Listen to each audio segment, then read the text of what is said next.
교회 나오신 사랑하는 성도 여러분, 주님의 이름으로 사랑하고 축복합니다. 우리 앞뒤 좌우에 계신 분들과 함께 인사하겠습니다. 사랑합니다. 축복합니다.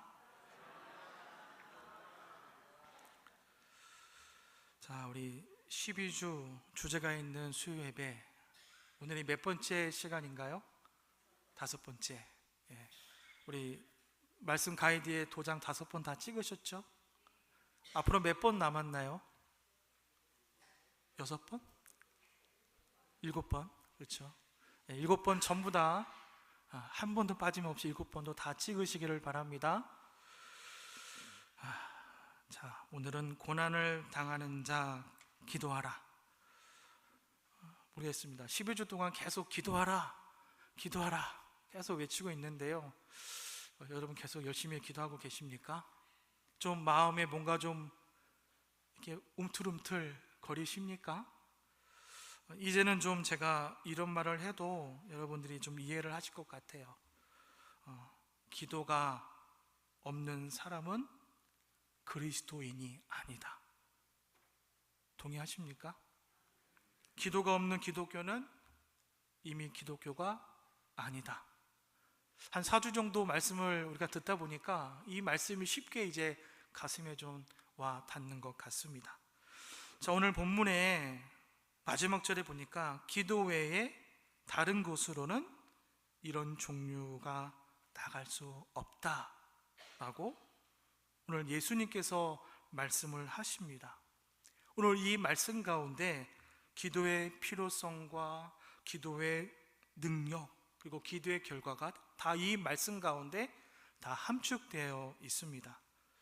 우리 인생에 고난이 찾아올 때 특별히 오늘 본문 말씀을 통해서 왜 기도 외에 다른 종류가 없는가, 왜 기도 외에 다른 종류가 없는지를 우리가 함께 나누는 시간이 되기를 원합니다. 우리의 기도 자세를 다시 한번 여러분 가다듬는 시간이 되시기를 주님의 이름으로 축원합니다. 사랑하는 성도 여러분, 인생을 살아보니까 제가 이제 한 50년 정도 인생을 살아보니까요, 고난이라는 것이 인간이라면, 사람이라면 누구에게나 다 동일하게 있다는 것을 알게 되더라고요. 그러니까 부자라서 고난이 없는 것이 아니라, 좀 부족하고 가진 것이 없어서 고난이 많은 것이 아니라, 이 땅에 태어났다면 사람은 누구나 다 고난을 겪게 된다는 것입니다. 오늘 본문에 어느 날 귀신 들린 아들, 그 아들을 고쳐달라고 예수님께 찾아온 한 아버지가 있습니다. 그때 마침 사실 예수님은 그 현장에 계시지 않았습니다. 예수님은 베드로와 야고보와 요한, 이 세 제자들과 함께 여러분 어디에 가셨습니까? 산에 올라가셨어요. 무엇을 하시기 위해서? 산기도를 하기 위해서 산에 올라가 계시는 것입니다. 그 상황 가운데 아이의 아버지와 그리고 산 밑에 있는 나머지 제자들과의 대화가 이렇다는 것입니다. 제자들이 물어봤겠죠. 아버지에게 어떻게 오셨습니까? 제 아이가 귀신이 들렸습니다.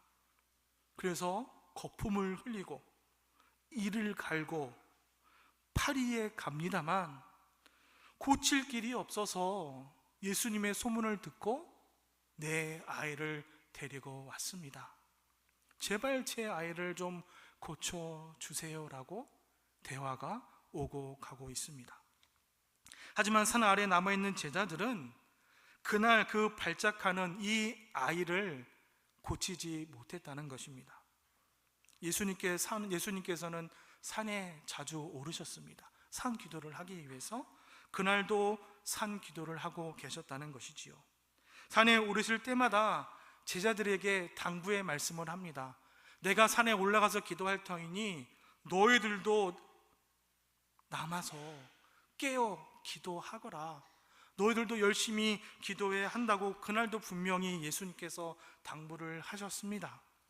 하지만 산 아래에 남아있는 제자들은 어떠합니까?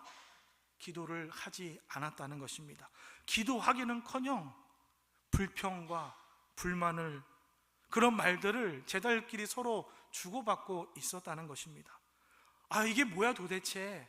왜 맨날 예수님은 저 제자들만 데리고 가는 걸까? 남아있는 우리들은 도대체 뭘까? 편을 가르자는 걸까? 네가 크냐 내가 크냐? 여러분, 서로 발들을 주고받고 있었다는 것입니다. 성도 여러분, 우리도 그런 마음 품을 때가 있지 않습니까? 불평의 마음을 내 마음속에 먹는 그 순간에 기도의 문이 막힌다는 것입니다. 기도의 문이 막히면 은혜를 받는 통로도 여러분 막히게 되는 것입니다. 능력도, 은혜도, 응답도 여러분 더디고 막히게 된다는 것이지요. 그날 제자들은 꼭 필요한 일, 무엇이죠? 기도하는 그 일을 하지 못했습니다.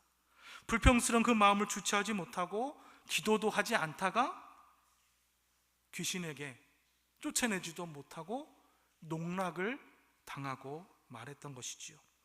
산에서 내려오신 예수님께 아버지의 아이가 하소연을 합니다. 18절 말씀을 보십시오. 내가 선생님의 제자들에게 내쫓아 달라 하였으나 어떻게 됐다고 말씀합니까? 그들이 능히 쫓아내지 못했다는 것입니다. 능히 하지 못하더이다.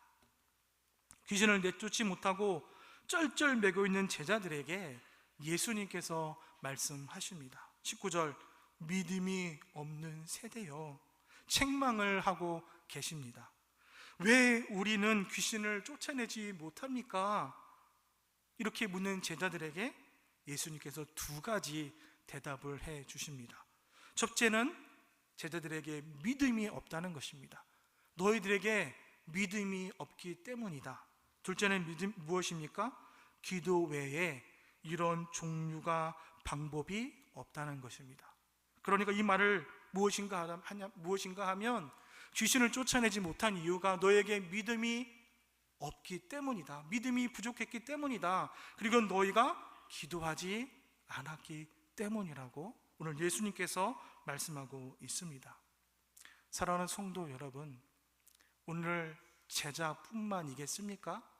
오늘을 살아가는 우리들도 때로는 의심하고 때로는 불평하느라 기도하지 않으면 내 자신의 문제도 남의 문제도 해결할 수가 없다는 것입니다.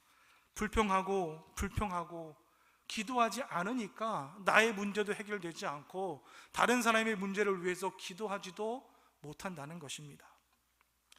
얼마 전에 우리 교회차가 2대 있지 않습니까? 1호차가 새 차고 2호차가 큰 차죠.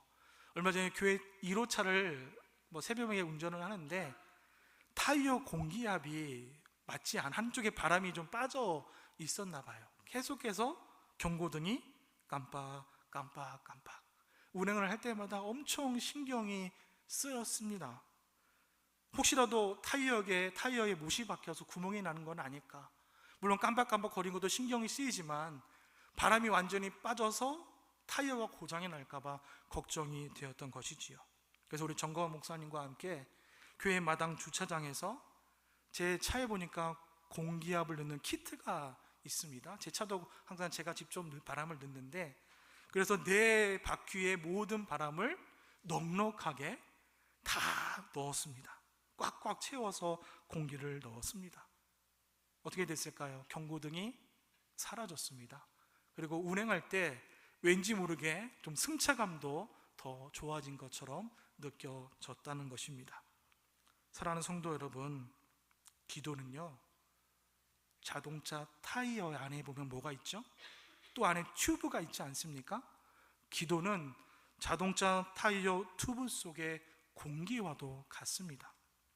제 아무리 비싼 최고급 비싼 타이어를 그 튜브 안에 단다고 해도 그 안에 튜브 안에 공기가 없으면 어떻게 됩니까? 그 차는 제대로 운전할 수가 없게 되는 것입니다. 공기를 꼭 주입해야 도로를 잘 달릴 수 있는 것처럼 기도가 없으면 겉으로 보기에는 열심히 신앙생활을 하는 것 같지만 어떻게 됩니까? 곧 힘이 빠지게 됩니다. 타이어가 바람이 빠지는 것처럼 기도가 없으면 우리의 신앙생활도 여러분 힘이 빠지게 되고 잘 될 일도 잘 되지 못한다는 것입니다. 인생의 문제, 고난은 그 누구에게나 어디서나 다 있다는 것입니다.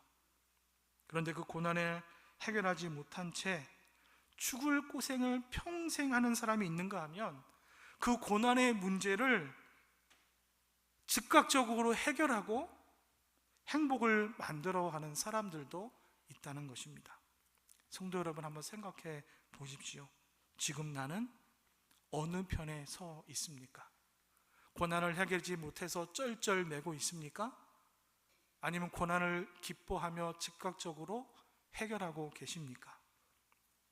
오늘 본문을 보니까 귀신이 하는 일들, 사단이 하는 일이 좀 자세하게 설명이 나와 있습니다.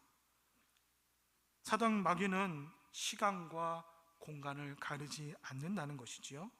18절 말씀을 보십시오. 귀신이 어디서든지라고 말씀이 나오죠. 그러니까 귀신은 어디서든지 여러분 활동을 한다는 것입니다. 어느 곳이나 어느 시간에나 아무데나 다 귀신이 활동을 하고 있다는 것입니다. 대상을 가리지 않습니다. 어른도 아이도 여러분 분간하지 않고 심지어 예수님도 제자들에게도 가리지 않고 공격을 합니다. 마태복음 4장 말씀에 보면 심지어 예수님을 사단이 시험하기까지도 하지 않습니까? 어떤 짓이든지 닥치는 대로 다 행합니다. 거꾸로 트이고 오늘 말씀처럼 경련을 일으키고 거품을 흘리게 하고 땅바닥에 쓰러뜨리고 아무나 붙잡습니다. 18절 말씀을 다시 한번 볼까요? 18절에 보니까 그를 어떻게 합니까? 잡으면, 그를 잡으면, 여러분 귀신이 마치 씨름을 하는 것처럼 유도를 하는 것처럼 어떻게 한다고요? 잡으면 공격하고 넘어뜨린다는 것입니다. 우리를 잡아서 공격하고 넘어뜨립니다. 그런데 반대로 한번 생각해 보십시오. 우리가 예수님의 손에 잡히면 우리가 어떻게 됩니까? 쓰러지고 넘어지고 거꾸로 뒀던 사람도 예수님만 잡으면 다시 일어나게 된 것을 믿으시기 바랍니다. 다시 일으켜 세워주십니다. 망한 사람을 흥하게 하시고 병든 사람을 낫게 하십니다. 걷지 못하는 사람을 걷게 하십니다. 고난 당하는 자를 승리케 하는 것을 믿으시기 바랍니다. 그러나 귀신에게 붙잡히면 어떻게 됩니까? 멀쩡한 사람도 주저앉고 흥하던 사람 망하게 만들고 서 있는 사람도 쓰러뜨리게 된다고 오늘 말씀하고 있는 것입니다. 성도 여러분, 그러니까 중요한 것은 누구에게 잡혀 있느냐가 중요하다는 것입니다. 지금 내가 겪고 있는 이 고난들, 고통과 실패와 아픔을 어떻게 해결할 수 있습니까? 바로 기도가 이 고난의 문제를 해결해 줍니다. 여러분 믿으십니까? 이 고난, 여러분의 고난, 우리의 문제는 기도밖에 해결할 것이 없다는 것입니다. 산에서 내려오신 예수님과 아이의 아버지 사이의 대화가 이어집니다. 21절 말씀을 보십시오. 자, 언제부터 이렇게 되었느냐? 이르되 어릴 때부터이니이다. 22절, 그를 죽이려고 불과 물에 자주 던졌나이다. 자, 우리 23절 말씀은 같이 한번 읽겠습니다. 23절 시작. 예수께서 이르시되 할 수 있거든이 무슨 말이냐? 믿는 자에게는 능히 하지 못할 일이 없느니라 하시니. 아멘. 자, 24절도 한번 자막을 보여주십시오. 24절도 같이 읽겠습니다. 시작. 내가 믿나이다. 나의 믿음 없는 것을 도와주소서. 사랑하는 성도 여러분, 오늘 우리는 예수님과 이 아버지의 대화 속에서 귀신이 하는 일을 확인하게 됩니다. 22절 말씀을 보십시오. 귀신이 그를 어떻게 했다고요? 죽이려고. 네, 그렇습니다. 귀신의 궁극적인 목표가 바로 사람을 죽이고 파멸시키고 멸망시키는 것이 사단 마귀의 목적입니다. 가정을 파괴합니다. 사업을 망하게 하고 교회를 흔들고 국가를 분열시키는 것이 바로 사단 마귀가 하는 일입니다. 우리에게 고난과 문제를 만들어 준다는 것입니다. 그러나 반대로 예수님은 우리를 살려주십니다. 일으켜 주십니다. 여러분, 흥하게 하시는 것을 믿으시기 바랍니다. 고난을 이기게 하는 것을 믿으시기 바랍니다. 오늘 본문에서 문제 해결의 과정을 우리가 발견할 수가 있는데요. 첫째로 주님께서 드디어 산에서 내려오셨습니다. 그리고 어디에 계십니까? 그 사건의 현장에 계신다는 것입니다. 무엇을 말하는 걸까요? 산에 올라가셨던 주님께서 이제 제자들과 귀신 들린 아이와 그 아버지와 함께 고민하고 있는 그 현장으로 직접 오셨다는 것입니다. 이 장면을 여러분 주목하시기 바랍니다.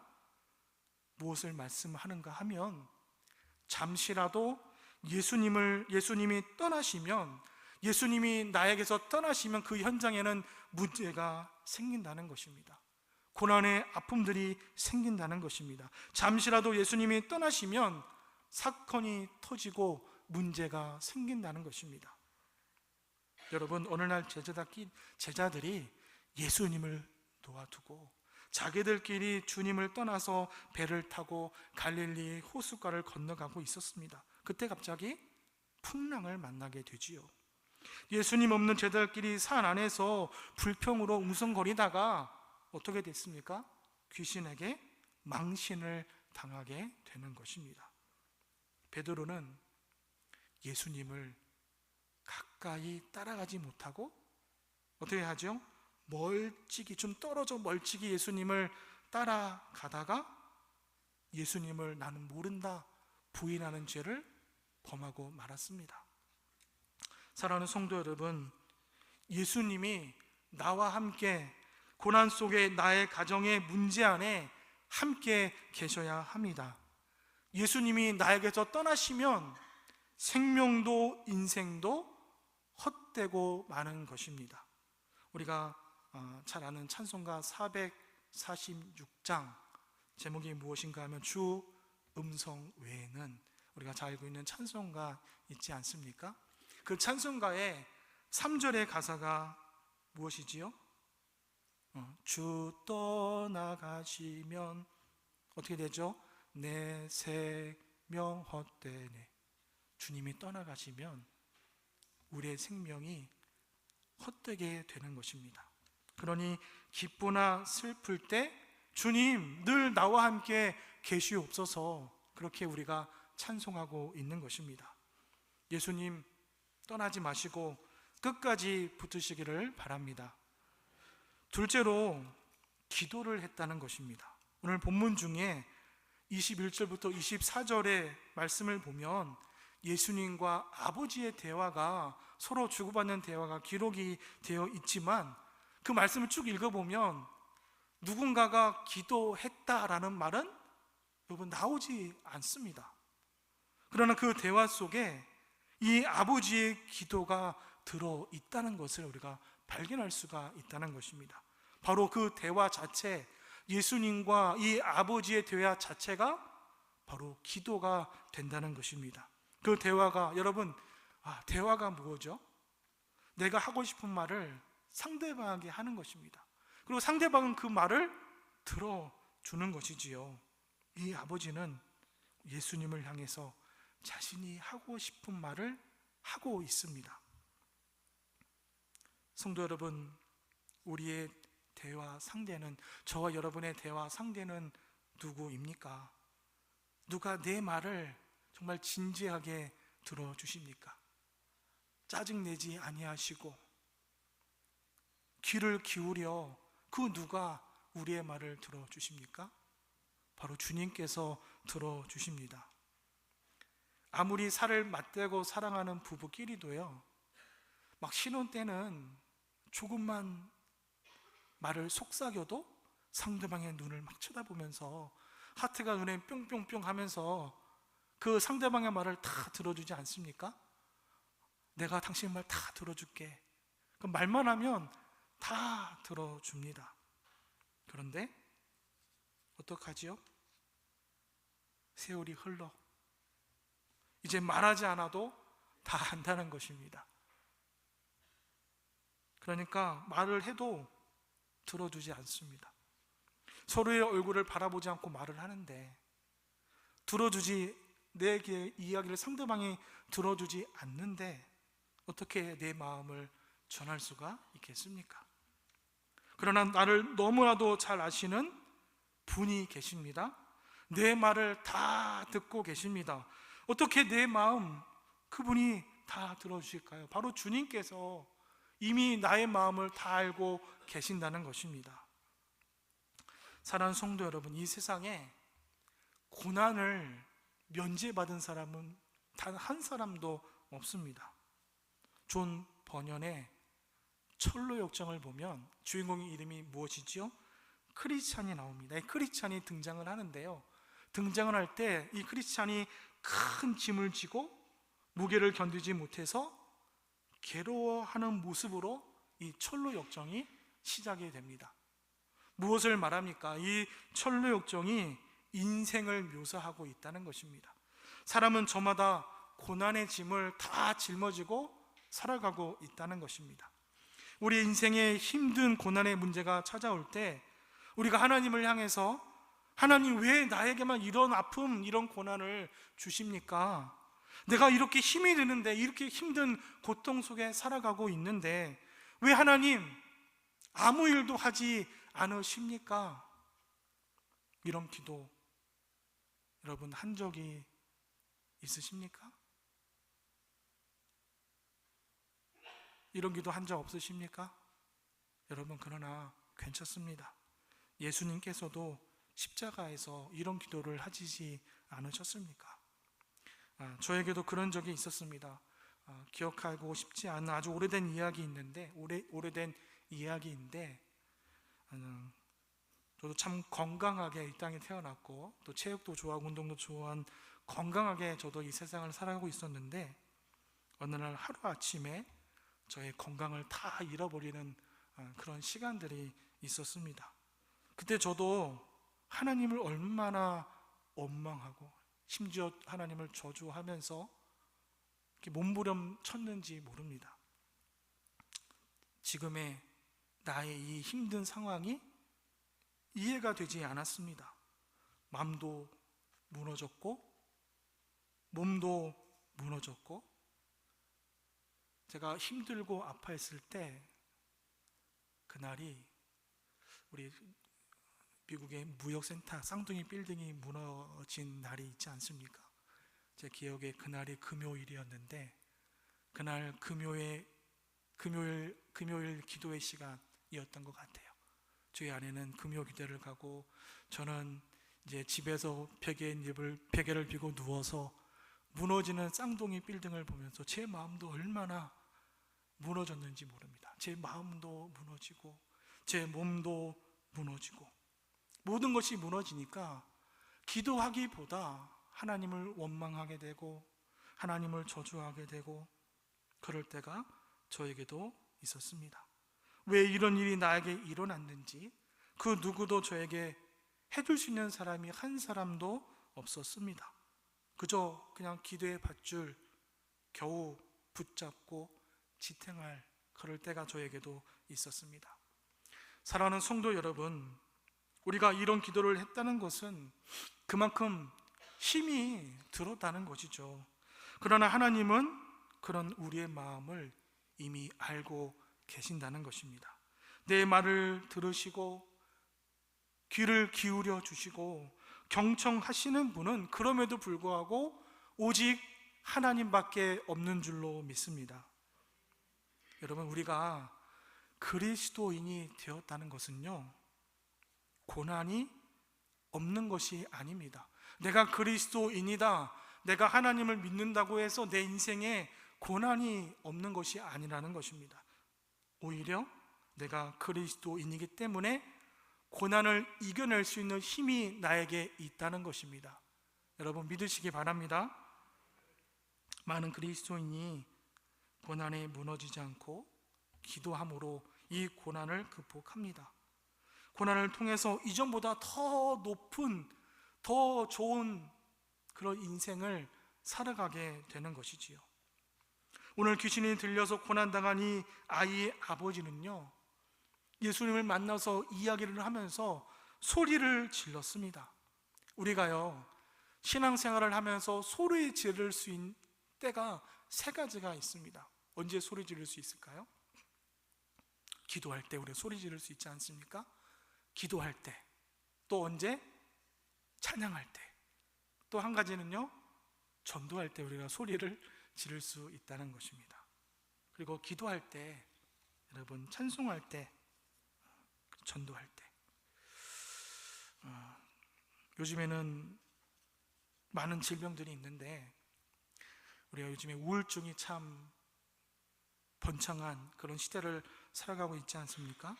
그런데 이런 우울증이나 신경쇠약에 걸린 사람들은 소리를 내어서 기도하고 찬송하고 성경을 읽는 것이 매우 좋다고 합니다. 제가 목사라서 하는 소리가 아니라 소리를 지른다는 것이 자신의 감정을 표현하는 것이지 않습니까? 그러니까 자기 스스로 표현하는 방식이기 때문에 자신의 병을 치료하는데 이것이 좋다는 것입니다. 그러나 좋은 일을 생각하고 좋은 일을 위해서 소리를 질러야 하겠지요. 반대로 걸핏하면 소리를 지르긴 지르는 거지만 악을 쓰고 화를 내고 그렇게 소리를 지르는 것은 오히려 증세를 더욱더 악화시킨다는 것입니다. 기도할 때나 찬송할 때, 성경 말씀을 읽을 때, 예수님이 말씀하실 때 우리도 입을 열고 기도하시기를 바랍니다. 우리도 입을 열고 소리를 지르시기 바랍니다. 오늘 이 아이의 아버지는요, 24절 말씀을 보십시오. 내가 믿나이다. 나의 믿음 없는 것을 도와주시옵소서. 자신의 신앙을 고백합니다. 이 아버지가 믿고 소리를 지른 그 행위가 바로 그 위대한 기도가 되었다는 것입니다. 이 아버지의 기도가 이 자식과의 귀신들이 이 고난의 문제를 풀고 그 기도가 이 고난의 아픈 문제를 해결했다는 것입니다. 사람의 마음속에 스트레스, 욕심, 불평, 불만, 증오가 자리 잡게 되면요, 우리 인간의 몸에서 생체 반응이 일어난다고 합니다. 처음에 나타나는 반응이 있는데요, 그것이 무엇인가 하면 우리 몸의 피에 응고 현상이 일어난답니다. 그러니까 피가 굳어서 딱딱하게 된다는 거예요. 짜증내고 화나고 스트레스 받고 악을 쓰면, 다시 말하면 맑고 깨끗한 피가 흘러다니다가 응고되어서 혈관이 막히게 된다는 것이죠. 우리가 혈압이 막 높다, 고혈압 이런 표현하지 않습니까? 혈압이 막힌다 이런 표현을 쓰는데요, 예전에 저희 외할머니께서도 저희 외가 쪽이 다 혈압이 높습니다. 그래서 아마 유전적으로 다 혈압이 높으신데 한 번은 머리에서 혈압이 터지셔서 이 양쪽 눈과 귀에서 피가 철철철철 이렇게 흘러 내리셨다고 해요. 그러니까 막 스트레스를 많이 받으셨는지, 그러니까 이런 현상이 있어서 다행인 것은 머리에서 피가 고이면 아주 심각해지는 거죠. 그러나 피가 코로, 눈으로, 귀로 흘렀기 때문에 그 생명을 연장할 수 있었다고 하시더라고요. 사랑하는 성도 여러분, 우리의 마음을 그러니까 피를 맑게 하는 방법은요, 우리의 마음에 즐거움이 있어야 한다는 것입니다. 기쁨이 넘쳐야 한다는 것입니다.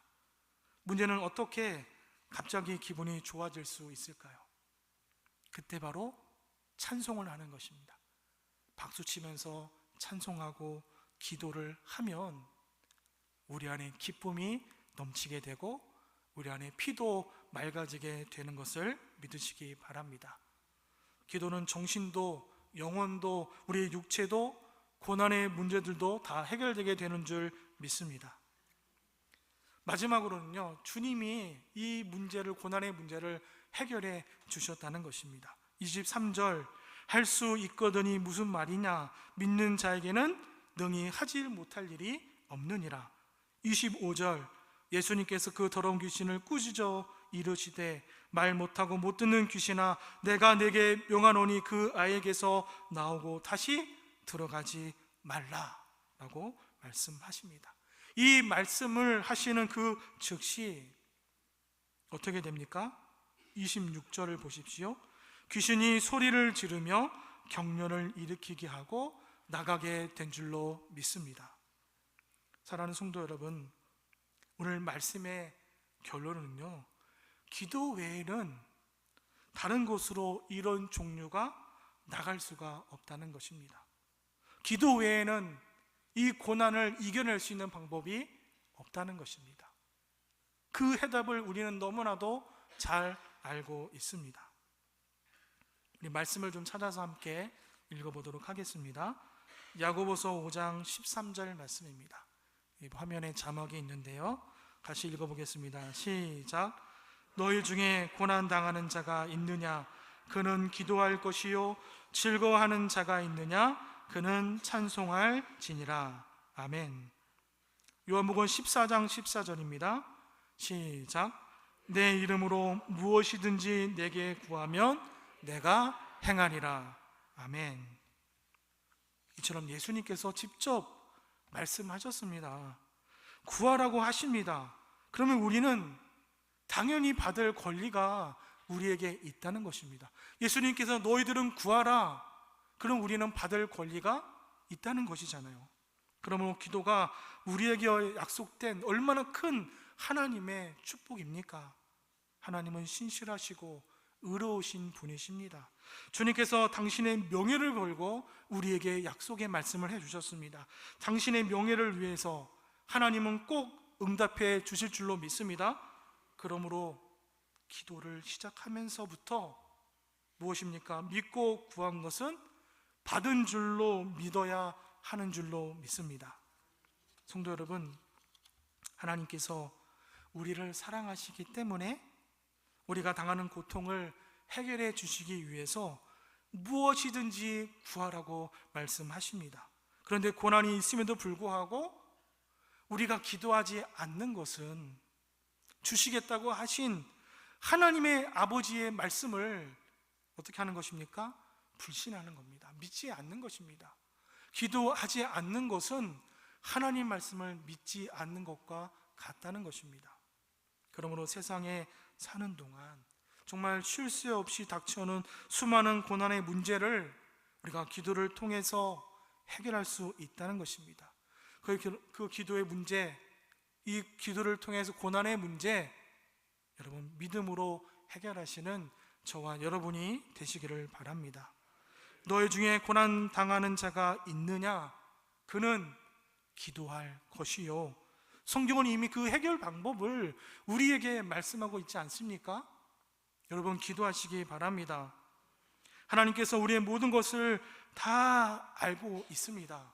그런데 그 해결 방법을 여러분 그것을 거저 주시지 않습니다. 그냥 해결해 주시지 않습니다. 하나님은 인격을 가지셨기 때문에 무엇입니까?